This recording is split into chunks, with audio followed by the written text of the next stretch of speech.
Good afternoon, Barbara. How are you? I'm great, Chuck. How are you? I'm doing fantastic. Thanks for joining me today on the Q.A.C Team Podcast. Oh, thanks for having me. I love to talk about my passion, so I appreciate the opportunity. Absolutely. Let's go and get started and tell the audience more about who you are and what you do. Well, I am the founder of a company called Productive Environment Institute. It actually started 47 years ago with a $7 ad in a New York City newspaper. Um, Wow. I had lived in India for almost 5 years with my first husband. We'd adopted three orphan children, one with special needs, and we moved back to New York City, and he worked for a nonprofit and didn't make enough money to pay for living in New York. So it was like I needed to add something to the income, but I wanted my kids to be first. So I decided the way to do it was to find a problem in the world that I could solve that other people would pay me for. And to do that, I sat on the playground and listened to conversations. And one of the conversations I began to hear was about disorganization and clutter. And I thought, well, they didn't have my mother and father because I'm not a naturally organized person. I've been diagnosed with ADHD. I love to start things. I don't like to finish them. I love the big picture and I hate details. But God bless me by, first of all, I grew up in a farm. And if you're a farmer, the cows don't give milk or the crops don't grow if you don't have systems. So I grew up with systems and I can still, we lived in the second floor of a tenant farmhouse. And I can still hear my mother saying, if you're going upstairs, take something with you. And so Love that it. was the way we did it. So I ran a $7 ad, which is a big deal. I used to walk 20 blocks because I didn't have 50 cents to the bus. And the ad said disorganized. I organized closets, files, kitchens, you name it, called Barbara Hemphill. I got two crank calls from guys trying to pick me up. And the third call was from a 55-year-old widow whose husband was a solar practitioner attorney. He died suddenly and left piles of paper everywhere, and she had not a clue what to do. And I went in to help sort them out. So that's how it all started. Yeah, I was gonna say that's a really interesting start there to the podcast interview. And I was gonna mention our second question, is so why'd you decide to be a business owner? So tell a little bit about, the $7 ad to what you found. So tell us a little more how you decided to why'd you decide to do all of this? What was that driving force? Well, at first it was money. I mean, I needed to pay the bills. Okay. I mean, it's like I just wanted income, but I wanted my kids to be first. And so I wanted something that I could do on my time. And back in those days, organizing was unheard of. Nobody had ever heard of. In fact, a year later, we moved to Washington, D.C., and I went to the Small Business Administration to ask them to help me with the business in that area. And they laughed me out of the room and said, this is not a business. Nobody's going to pay for organizing closets and cupboards and kitchens. And now, I think I saw the statistics. It's an 11.8 billion with a B dollar industry now. So, and that's just residential. And we don't do residential anymore except for home offices. Now we actually do organizing within businesses. Yeah, my next question is going to be, so why'd you choose this industry? So you already pinpointed that you don't really do residential, you only do business. So tell us a little bit more about, why you chose this industry for business. Well, it evolved. I didn't choose it for business. I chose it for individuals. And then one of my clients was a real estate agent. So it started, she said, would you come and organize my, well, first I organized her car because back in those days, your car was your office. Well, it still is. I can even remember she had a fax machine in her car, if you can imagine. And so I Amazing. car and then I did her office. And then she said, would you come and speak to the board of realtors? And at that point, I had been making my living by talking to anybody that would give me a platform, but I'd never spoken to a business group. And I spoke to that business group, and that just kind of evolved because I'd help people at home, and then they'd say, can you help me at the office? And so it evolved. And then I quickly learned that the number one organizing challenge was paper.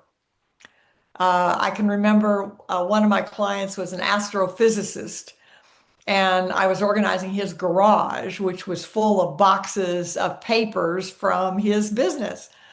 And he was laughing, and he said, if anybody would have ever told me I'd be laughing cleaning out my garage, I'd have told them they were crazy. Yeah. But one of the things that our company provides is support, accountability, and support because the business has been based on four words. Clutter is postponed decisions. The reason those papers pile up on the desk, the reason those emails gather to thousands. One of our clients recently had 7 email addresses and over 100,000 emails in just one of those 7 addresses. So clutter is postponed decisions. But I found paper was a big problem. And people would ask me the question, how long do you keep bank receipts, real estate records, tax records? And I didn't know the answer to it, but I thought there must be a book that would have that answer. And that was before Google also. And I went to the library and there wasn't a book. And I thought, this is fascinating because it doesn't matter if somebody makes $18,000 a year or $800,000 a year, they still need to know the answer to that question. And so in 1988, I wrote a book called Taming the Paper Tiger, which addressed all the paper that came first. It was into the household.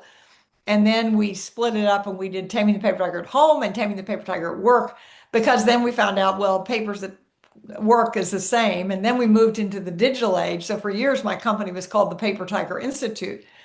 Then when we moved into the digital age, I didn't want companies to think I was old fashioned. So that was when I Yeah. renamed the company Productive Environment Institute. And we define a productive environment as an intentional setting in which everyone can accomplish their work and enjoy their lives and enable others to do the same. Love it.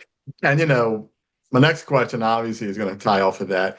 I'm just curious to know, tell us some about the challenges that you faced when you first decided that this is what you're going to do. And you've been in this for a long time. So tell us a little bit about those challenges you faced when you get started doing this. Well, the biggest challenge was recognizing that the reason they didn't make the decisions was because of the emotion about the decision. Yeah. I wrote a book called Less Clutter, More Life. And the premise is that physical and digital clutter are symptoms of emotional and spiritual clutter. So when I was sitting with people in their executives in their offices, which I've done hundreds of times, and they had those piles of paper, those papers represent hopes and dreams and fears and intentions. And so in order to decide, do I keep this and where do I keep this and how do I find this and who needs this and all of that, you have to deal with the fears. It's usually fear of making a mistake, fear of offending someone, fear of forgetting something, fear of letting it go and then wanting it back, fear of looking foolish. And so I ended up becoming a facilitator. In fact, one client one time, there was a female and her husband was complaining about what she was paying, and she said to him that the option is a psychiatrist, and that was the end of that. Because Good choice, right? I'm not making the decisions for the client. I'm asking the questions and just facilitating them making the decisions. So we're just coaching them through it, but we're not telling them what to do. That could be a challenge in itself, right? I mean, you got, people who are hoarders, and it's kind of the same thing, right? So you got hoarding, they don't want to get rid of it. So you got to have somebody who can help get through the psychological part of Yeah. why Well, they I hold on to did it. early on. I did a few orders. I said, no, this is not my target market. That's a whole, I mean, there are people who do it and we recommend people there. We know people who are very good at it and they've studied at it. But our clients tend to be highly intelligent, highly educated, very creative people, active in their community. Often they're caregivers. In fact, one of the reasons that people come to us is that they're having to deal with their own stuff and then suddenly they become a caregiver for a family member, and then it's like, okay, now I not only have to organize my stuff, I have to organize all this, and it really sends people into tailspin. And most of our clients are people who are in some kind of transition. Maybe it's empty nest or a divorce or retired. They're retired from their job, but they still want to work and they still have things that they want to do, but they have to deal with all the paper that accumulated in that past career. Or sometimes they're in a position of, I know I want to do something more, but I don't know what. Well, what I've discovered through the years is that helping people organize often unclutters that real purpose for which they were created. Yeah, that's interesting, right? It's you you just said it best. It's like you have someone who went and took care of someone and now they forgot about themselves. And you come along and like, let me help you fix that problem that you just created from helping a problem, right? That's you can't, I mean, that's just what a great story, right? Well, it's a great career. I don't have to work. Everybody says, when are you going? I'm 78 years old, and people say, when are you going to retire? I said, I'm not retired. I'm refired because I believe this moment in history, we are a society so overcome with stuff, not physical stuff and digital stuff, but even more ideas. Our brains are full of things we want to do, that we hope to do, that we intended to do. And one of the things that I ask people all the time is, if you were to leave this earth tonight, what regret would you have? Great question. The answer to that question, Chuck, is a form of clutter. Because clutter is anything that prevents you from accomplishing your work and enjoy your life. So, in my own Yeah. experience, the first time I went to a class, and the teacher challenged us with that question. And the first thing that came to my mind was that there was one child that I didn't have a particularly good relationship. It wasn't a bad relationship, it just wasn't a good one. And I said, well, I can't do anything. I've done everything I can do. And he said, you're wrong. There's always something else you can do. And that was in January.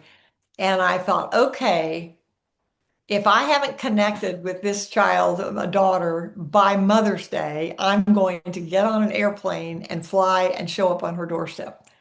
Oh, Well, this illustrates the power of intention because before May rolled around, we had actually connected. And to this day, we talk every week. So oh, whatever that one thing is, I think addressing that. And one of the ways that we work with people is by identifying what's the next action. So often people have a big I want to write a book. I hear that one all the time. Research shows that 80% of the population believes they have a book in them. 3% write it and only 2% publish it.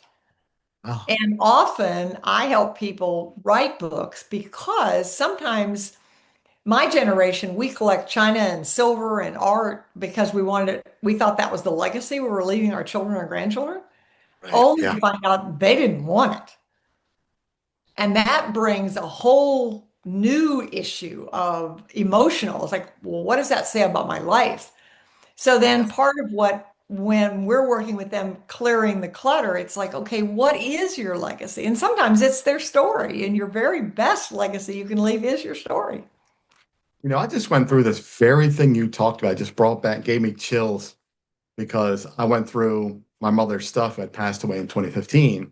And my father's been gone for over 30 years now. And I had all her stuff in my closet. And I had to go through it and figure out what to keep, what not to keep. And I had thousands of pictures that she kept from the 60s all the way up to the late 2000s and when she passed away, right? Right. And I went through these pictures and I looked at them. They meant so much to me, right? But yet I looked at it and said, if my kids look at this, do they know who they are? No, No. don't keep it. If they don't know who they are, why do it, right? You know? Yeah. So it's a tough decision for me to put that in the trash, but I did it because it's the right thing to do. Declutter, you can't hang on to stuff that means nothing to the generation after me. Well, it was the greatest gift you gave your children, Chuck, because I cannot tell you the hours I have spent with clients paying me to sit there and go through stuff from aunts and grandparents and stuff that had been sometimes published, gone 2 generations, and so angry at grieving that they lost this, but also angry that they've been left such a mess. And we're always more willing to be accountable to other people than we are ourselves. So when we talk to people about clearing up their clutter and memorabilia, you brought it, pictures and memorabilia is the most difficult because that's where the most emotion is. Very, very One of emotional.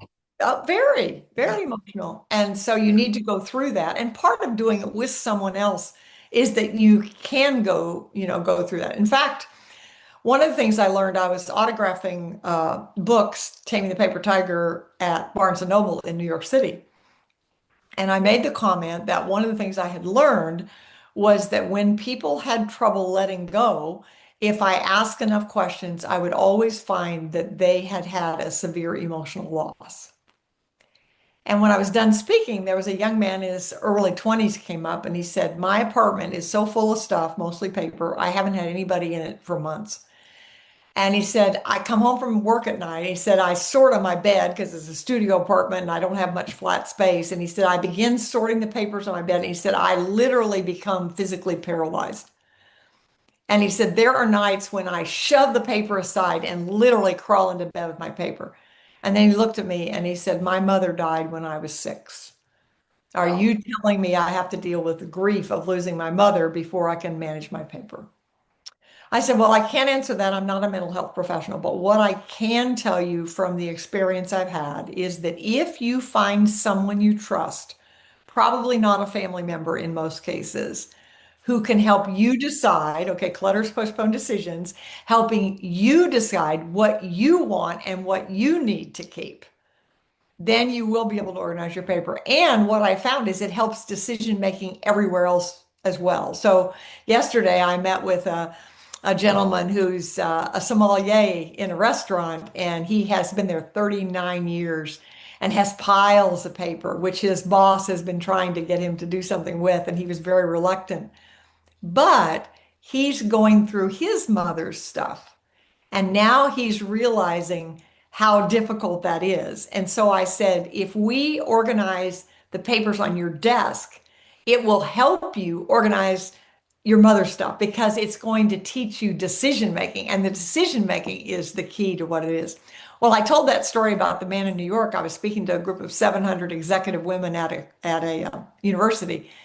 And a woman walked up to me. She said, "You just saved my marriage." I said, "Wow, that's pretty dramatic. Do you mind expanding?" And she said, "I came to this conference with the intention of telling my husband, to whom I've been married 13 years, that I was leaving because," she says, "he's a pack rat and I have allergies. And so it's just been a problem." And then she looked at me and the tears started coming down her face. And she said, "I never realized until I heard you that it wasn't that he wouldn't let go, but that he couldn't. His mother died when he was 7." Yeah. It took me 3 months to go through that stuff and get rid of it. But that one step, now this rest of my condo cleaning is going to be really easy breezy because the hard part is done, you know? True. Yep, Yeah. it's absolutely right. It really is. And And it's and so again, the postponed decision, you said it best because I didn't want to face that opening up those boxes and look at those pictures because all those memories come back, right? right. You hit all that, the joy and the fun and the laughter and all the memories that were in those photos, but they're still in the brain. So I Yeah, don't have to worry about it. They're just a physical thing. And right. it made it easy, And once I got through that hard part, the rest is easy. Yeah, it's true. It's Mhm. absolutely right. Well, good for you. You gave your children a wonderful gift. Yeah, I didn't want to leave that to them. It would have been a mess. Yeah, true. So, what are the expectations for your business the next year or two? What are you hoping to accomplish? Well, I think that a very interesting thing is I remember about probably 10 years ago, I was hired to speak to a sales team for a very large contact lens distribution company. And I told the sales manager that the tagline of our company was "Accomplish your work and enjoy your life." And he made the comment, "I just want them to do their damn work. I don't care if they enjoy their life." Oh, And no. I think, for a while, a lot of companies felt that way. But then COVID came along, and I think that's completely changed. Now, in order to uh, recruit and retain employees, management is going to have to care about whether they accomplish their work and enjoy their life. But the irony of it is, An employee who's enjoying their life is going to be a lot better employee. And employees don't leave in most cases because of money. In most cases, they leave because they're not enjoying their life. Yeah. And so one of the services that we offer, it's my favorite service. We call it Productivity Party. And it's a training event that we hold for a group of people in a big department. Will in a big company, we'll do it in department by department. So you can manage up to 25 people or something at one time. And it's a day when everybody clears clutter. And we turn it into fun by, I do a seminar called Sometimes It Takes an Expert to Take Out the Trash, to teach people decision making. And then we set up recycling bins and shredding bins and trash to treasure where you put flower vases and personal books and stuff. And then the big thing is a staging area. And a staging area is, okay, this is in my office. It belongs to the company. I don't want it. I don't know what to do with it. And so they can put it in the staging area. And we give prizes for the funniest thing and the most valuable thing and the most worthless thing to make it fun. We feed them breakfast and we feed them lunch and say, okay, you have Nice. one job today only. And that job is to go through your office as fast as you can, pick up every item in it and say, does this help me accomplish my work or enjoy my life? If it doesn't, it's clutter and you don't need it. At first, employees are like, oh, I have real work to do today and I don't want to do this. So I'll say, how many of you left home with more clutter lying around than you prefer? Well, 50% will raise their hand, but it's true statistically for 80%. So I say, everything we're going to talk about today applies at home as well. And so then at least they're listening. But here's the funny part. They're usually listening for what they're going to tell their roommate or their significant other. So I make them raise their hand and do a pledge that they're listening for what they are going to do, not what they're going to tell somebody else to do. And then that makes them laugh. And of course, then they're learning better. And by the time the third hour has rolled around, it's like, oh, I'm going home and cleaning my garage. Oh, I'm going home and cleaning my. And they realize, and the phrase we hear over and over is, I feel so much lighter. People do not realize how that clutter, whatever it is. I mean, it might be, I was in an office recently where it was plants that didn't look healthy. Well, plants in an office that don't look healthy give all the wrong messages to your customers and to your employees. It's That's like if you true. don't care your plants, how are you going to care for me? Yeah. Yeah. Very good point. Your environment is everything. Your environment is your physical, it's your digital. It's that one of the areas in an office is always the cupboards under the sink, where the printer cartridges for the printer you don't have anymore and that kind of stuff. Years Just ago, piled up. Yeah, years ago, I was in Washington, D.C., and we found in a storeroom a company had six Apple computers. Wow. And it was like they were just sitting there. Well, we found a nonprofit. I mean, this nonprofit was thrilled. They had six computers that they didn't have to buy. So I think it's about stewardship. So I feel like, first of all, people need hope these days. People are so discouraged and so overwhelmed. And nothing gets faster result. That one day, at the end of the day, people are just ecstatic that how much they've accomplished. And it Yeah. makes an enormous impact in a very short period of time. So, and I train people, and a lot of the work, probably 80% of the work we do is virtual now because there's a lot of shame around clutter. And so sometimes people don't want you to see their clutter. Well, we don't have to now. We can do it virtually and help you make the decisions. And there's the advantages of that. It's less expensive because we don't have travel and all that. But it also means you can do it in shorter increments. They can do little bits and pieces. And so, I'm really revved up. I think this is really an important time to be addressing this because the world needs us all as business owners to be the best that we can be. And when we are Yeah. buried in clutter, we're hampering that from being the case. Yeah. Now, do you think the results are still the same, whether you're in person or virtual? Are those results like, is there any difference between It that? depends on the situation. So we always, when we're assessing the situation, we can identify whether being in person is there. And sometimes it's some of each. I'm doing something with a company where one person will be there virtually, but then our consultants will be online virtually with the different teams. So the one person on site will be kind of managing what's going on. So it just depends. We customize it. The whole idea is to create a program that makes the office, the business, a productive environment where everyone can accomplish their work and enjoy their lives and Yeah. doing whatever they need. And mostly it's facilitating them. In fact, I work with one company where had me on the retainer for 2 or 3 years. And during that time, I trained three of their employees to do what I was doing so that when I was gone, they would continue because those productivity parties should happen twice a year. Oh, And one company does it on St. Patrick's Day and they do it on Halloween. And it's part of the company culture. And when we did the first one, there was lots of resistance. And 3 years later, the executive wrote me a note and said, I'd have an infinitely difficult more time taking it away now than we did getting them to do it because they realize they're getting paid to clear their clutter. They get lunch and they get prizes, but yeah. there's a lot of people who would like to do that, but if you try to do it by yourself, it's like, we're working on this big project. What are you doing? Because when you're cleaning, you have to ask questions. Do we need this? And what does this mean? And if everybody's doing it together, so it really is a team building factor. That's incredible. So how does our audience reach out to you and contact you? Well, a very simple way is you can go to a website called lesscluttermorelife.com. That's a 14-minute training session that introduces some of the principles that we talked about. So you immediately get something that you can learn. And then that will tie you into something where you will get a picture, what we call the office blueprint. So office transformation blueprint. And it's literally a picture of the components of a productive environment.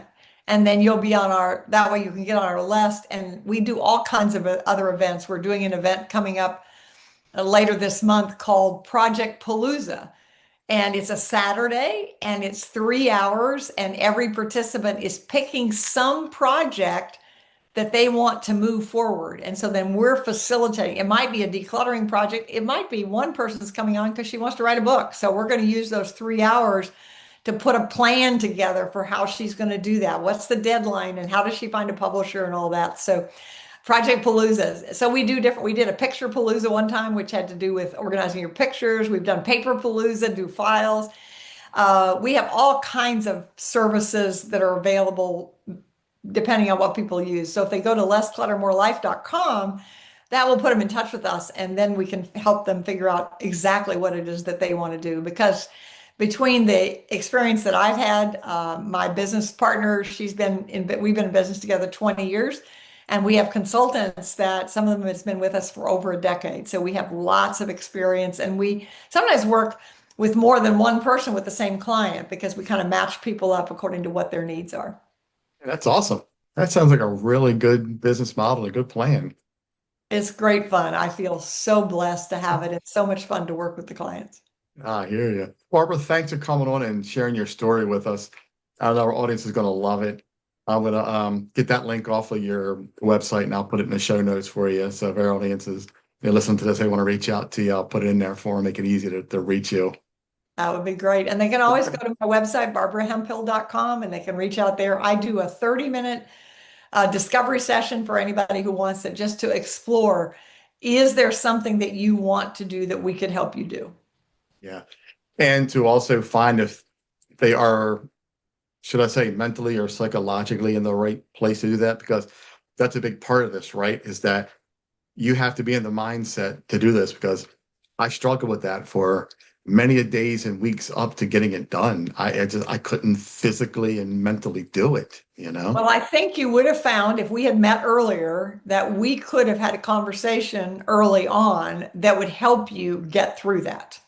Yeah. And that would have saved a lot of time. And a lot of people do procrastinate about it for a very long time. It's not something you do right away, but many people wait a lot longer than necessary and they suffer a lot of guilt in the meantime. They're not really enjoying today's life because they're thinking, I really should be doing this. And so we Yeah. want to help people get over the hump because we can do that. We can give them the support they need to make it a lot easier. And so sometimes people even end up laughing and smiling when they're doing it, and they find that very helpful. Yeah.